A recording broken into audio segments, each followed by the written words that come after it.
एक असुर था, एग्रिप।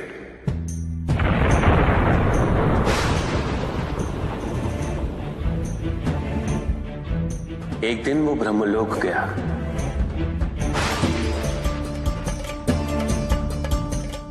और बड़ी ही चालाकी से उसने ब्रह्मदेव से चारों वेद प्राप्त कर लिए।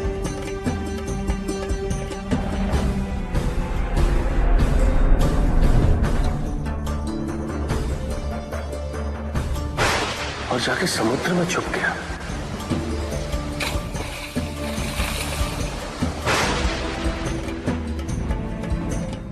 क्योंकि सारा ज्ञान वेदों में नहीं थे, इसलिए संसार से सारा ज्ञान चला गया। जब अज्ञानता का अंधकार फैलता है तो अधर्म बढ़ने लगता है।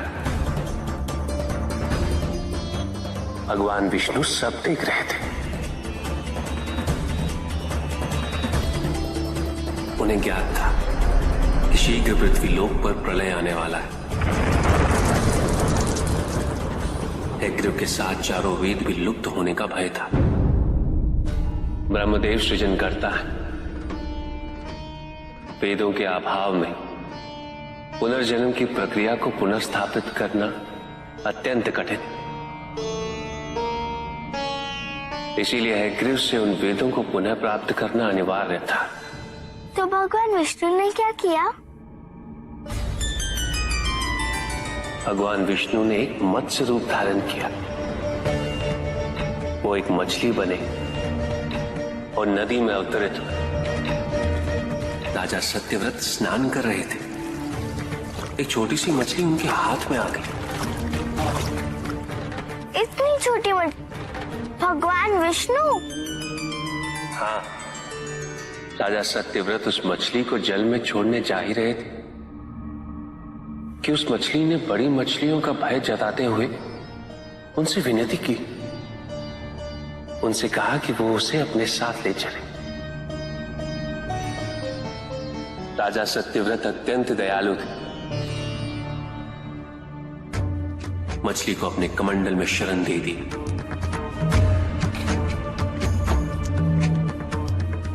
और अपने महल में ले गए। किंतु रात भर में मछली इतनी बड़ी हो गई कि कमंडल में रह पाना उसके लिए संभव ही नहीं था। और उसका बड़ा आकार देखने के पश्चात राजा सत्यव्रत ने उसे कमंडल में से निकालकर एक मटके में डाल दिया। मटके में डालने के पश्चात उसका आकार पुनः बड़ा हो गया। तो राजा सत्यव्रत ने उसे मटके में से निकालकर एक सरोवर में रख दिया।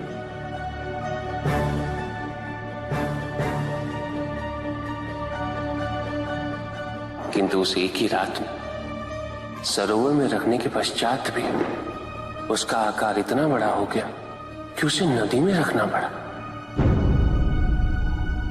किंतु नदी में रखने के पश्चात भी उसका आकार पुनः बड़ा हो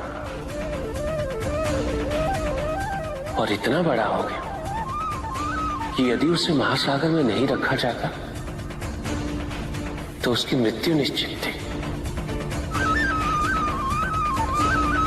राजा सत्यव्रत उसे महासागर की ओर ले गए।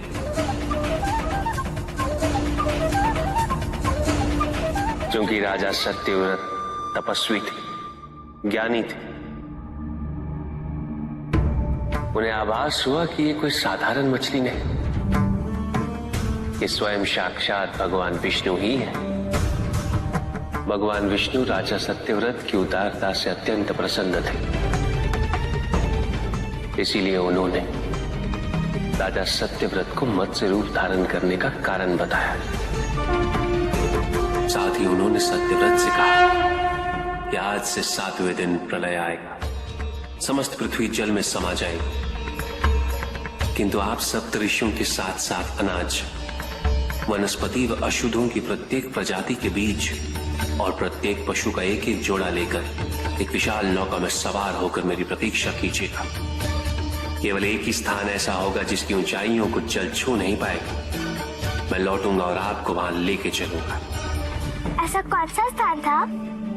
हिमालय पर।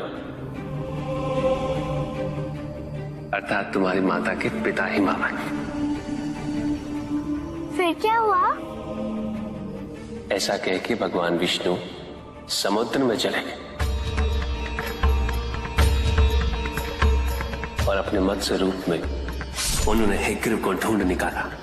उस दुष्ट का वध करके वेदों को पुनः प्राप्त कर लिया। तो क्या प्रलय आया? हाँ, ठीक 7 वेद। किंतु भगवान विष्णु के आदेश अनुसार राजा सत्यव्रत एक विशाल नौका में उनकी प्रतीक्षा कर रहे थे। तभी विष्णु जी एक सींग वाली विशाल स्वर्ण मत्स्य रूप में प्रकट हुए। नौका को मत्स्य से बांधते हेतु सर्पराज वासुकी का प्रयोग किया गया और विष्णु जी ने अपने वचन अनुसार उन सबको हिमालय तक सुरक्षित पहुंचाया, ताकि प्रलय के पश्चात वेदों के आधार पर संसार पुनः बसाया जा सके।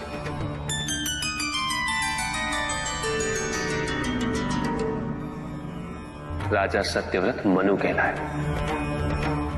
मनु अर्थात मानव जाति के प्रजनक। इसी प्रकार भगवान विष्णु ने न केवल वेदों को पुनः प्राप्त कर लिया, अपितु समस्त संसार का कल्याण भी। अर्थात भगवान हर संकट में अपने भक्तों की सहायता अवश्य करते हैं।